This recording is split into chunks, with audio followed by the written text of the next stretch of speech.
Hey, good morning. It's Patricia Murphy. It's finally Friday. This is Seattle Now. Ballots are out. The wind and rain are blowing in, and it's getting harder to not be vaccinated. Scotty Cayton and KUOW's Paige Browning are here to break down the week. But first, let's get you caught up. Let's start with some positive news about the state's economy. Less people filed new unemployment claims last week than any other point during the pandemic. And Alaska Air Group, which owns Alaska Airlines, is making money again. First time since 2019. That news squares with all the increasing travel since the summer. Washington's new legislative districts could run into trouble with the Voting Rights Act if the plan isn't changed. A bipartisan commission drew up 4 possible maps of the new districts, but an analysis done by UCLA shows none of them would make a majority Latino district in the heavily Latino Yakima Valley. That could get the state in trouble with federal voting laws because it dilutes the power of Latino voters in the region. Crosscut reports Yakima Valley has been a hotbed for voting rights lawsuits in the past. And Seattle mayoral candidate Lorena Gonzalez got a boost from former presidential candidate Elizabeth Warren yesterday. Warren tweeted her endorsement. She says Gonzalez knows it's time for big structural change to put the needs of working people over the needs of the wealthiest 1%. A reminder, your ballot needs to be in the mail or in a ballot box by Tuesday, November 2nd, if you want it to count. It's the end of another week. Hopefully you've got your ballot by now, and the weekend weather sounds like it's going to be perfect for voting. Scotty Cayton is here. You might know their alter ego drag queen, Betty Wetter. Scotty, great to have you here. Hello, hello, hello. Lovely to see you. Paige Browning is here too, KUOW announcer, host, reporter extraordinaire. Paige, always good to see your face. Hey, Trish, happy voting season. Happy pumpkin spice season. Either of you have a voting ritual? Did you get your ballots yet? Yes, actually, I grew up in North Carolina, and my first vote was at the poll. So I kind of pretend that I'm still doing that. I wait till the day of, and I drop it. And here in Seattle, I love the ballot boxes because people will stand by and applaud when you vote. Yes. I just love it. I just love it. So much fun. It's so fun. That's so fun. And I'm kind of the opposite. The ballot comes in the mail. I fill that thing out as quickly as I can, get it in early. I just can't have it sitting there on the table as something to do. You have to exercise your democratic right to vote, Paige. Yeah. You know, it's funny because mine came probably the day after they mailed them, which is unusually fast for my neighborhood. And it's still sitting on my table. But this weekend, seriously, I'm sitting down. My neighbors are pretty tight. And pre-COVID, they used to have like voting parties where everyone would get together, have some wine, have some cheese, hash out the issues. Such a good idea. They didn't invite me. I don't get invited to those things because of my job. But, you know, I love that they're doing it. Yeah, it's that thing where you trust your neighbors. You're able to talk it out a little bit more. It's hopefully more informative than TV attack ads, which is most of them. So I've already done my ballot, but next time I'm doing a party. You guys can come. Okay, I'll bring the wine. Great. Perfectly. There is a lot to talk about. And of course, big week for the old Key Arena, which is how I like to refer to it. Climate Pledge Arena had its first big event this week. The Foo Fighters and Death Cab for Cutie played to a sold-out crowd Tuesday.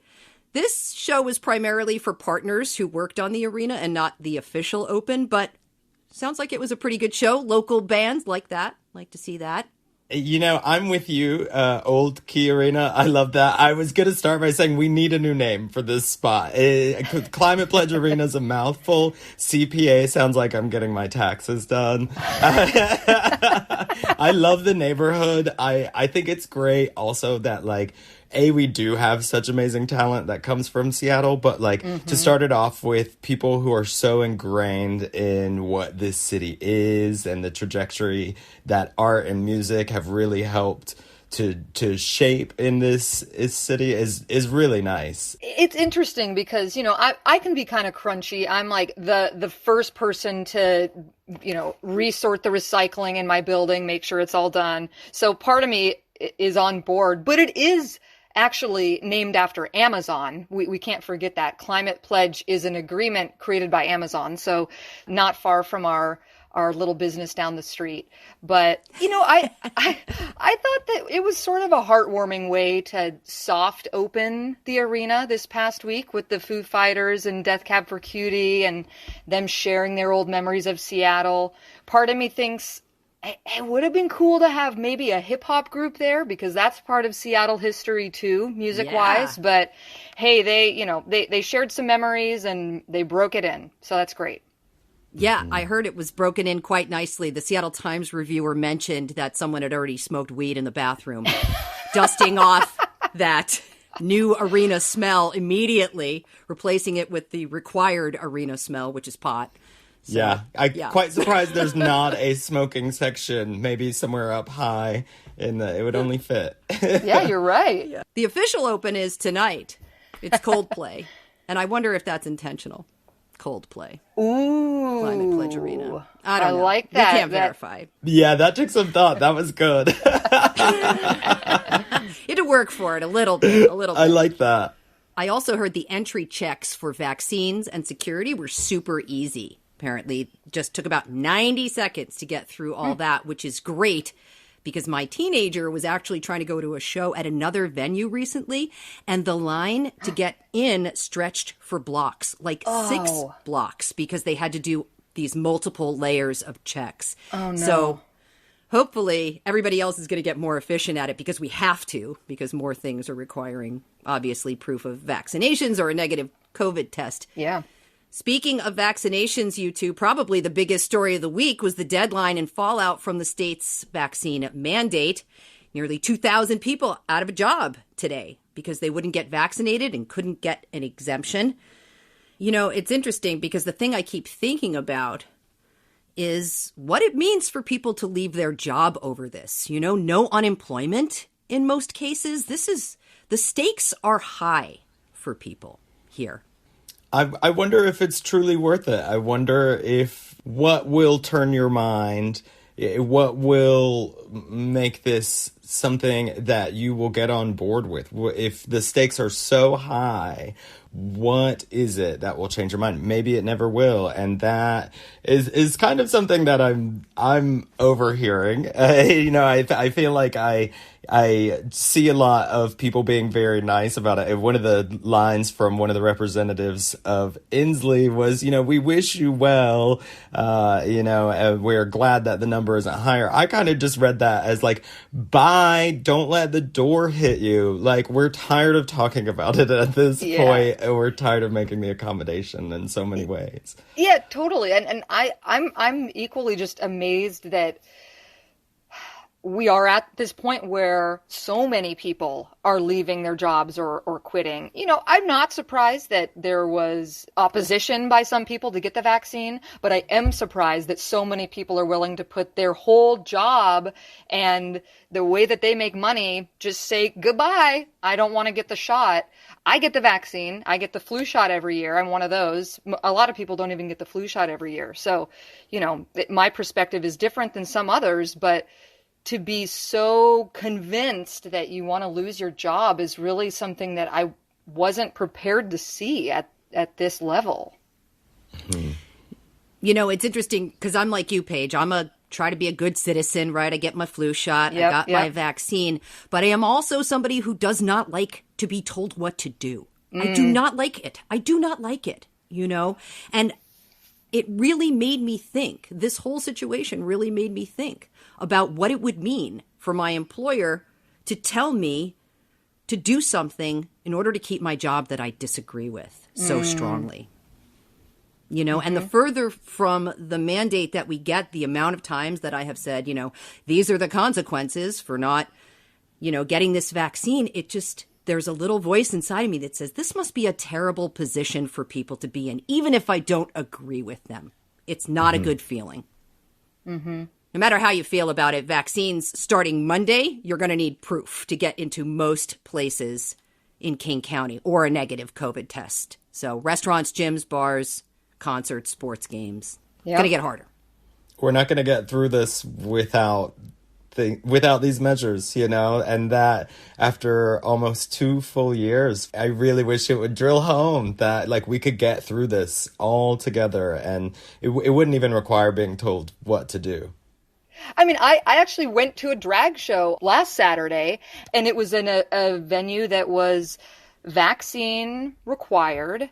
So people had their masks off. People are, having drinks, buying each other drinks. And I felt this is as safe and as good as it gets. Like, it felt good to be able to do that and watch the queens put on their show, go through the crowd, tips are flying. It was fun. And it was able to happen because everyone was vaccinated. There's a little risk anywhere we go, but it's fun to be able to do that stuff again after. Yeah. I mean, it's been years since I've been to one now, so. Truly, yeah. I mean, same as you. I've been doing some shows, and I've now hosted 3 shows on Beacon Hill that house 200 people in the audience for each of those shows. And I do ask, that people keep their masks on most of the time. Everyone's required to be vaccinated out in the audience and on the stage, of course. And all 3 of those times, 200 people in the room, not a single time have I gotten a message after the show. Oh, there was an outbreak. Oh, I felt uncomfortable. If we work together, it really is almost like normal life again. It feels really good to be together. And I think that we need that more than anything right now. Yeah. I mean, and wintertime, we're going indoors. So if you live in King County, there's going to be not much for you to go do if you don't have the vaccine this winter. We'll see how the pandemic looks in the spring. That's what I'm curious about. If things are looking better, how much pressure is there then? It's going to be a rainy, windy weekend, which I appreciate. You guys fans we must be in Seattle. How do you do weather in Seattle? Just say it's raining. Yeah, absolutely. No, I love it. I love tucking in for a good weekend of wind and rain. This one's going to be big. Bomb cyclone, they're calling it. Yeah, the bomb cyclone. I'm laughing at myself because did I think it was still summer or something? I scheduled myself to do like 4 outdoor activities this weekend. Like playing some sports, doing like a wilderness survival class. So when you're watching the rain from your window, Trish and Scotty, you be thinking of me.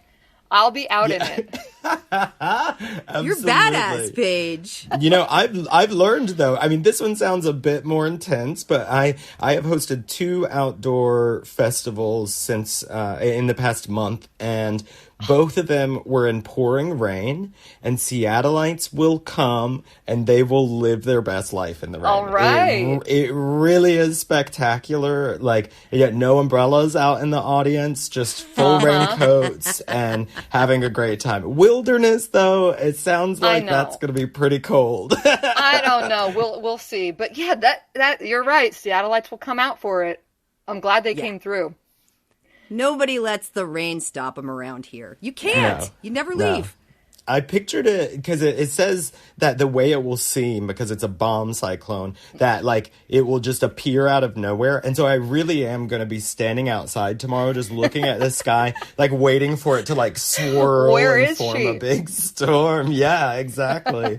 So I kind of can't wait for that moment. I'm hoping there's some like flashes of lightning, and maybe like Mother Nature will come down and as a part of the storm. I know, it sounds so dramatic. It is sort of, it makes it more entertaining. I mean, we always have rain, but when they can play it up with some extreme word like bomb cyclone, then we get all excited. We can get excited about the rain again. We are leaving it there for today. Thanks to our guests, Scotty Cayton and KUOW's Paige Browning. Thanks so much, you two. Thank you for having me. This was just a delight. Thanks, Trish. Have a great weekend. That's all for today. Hey, you know what? Our fall membership drive is still going on. If you look forward to laughing with us on Casual Fridays, we're asking you to help pitch in to make the show possible. Make any gift that works for you at kuow.org/donate. And thanks. Clare McGrane produced today's show. Our production team is Jenny Cecil Moore, Diana Opong, Caroline Chamberlain Gomez, and Jason Pagano. Matt Jorgensen does our theme music. I'm Patricia Murphy. Have a good weekend. That is the perfect meteorologist name, Betty Whitter. I literally wrote down, say it gets wetter at some point, and I didn't even say it. That was a missed opportunity. I know it.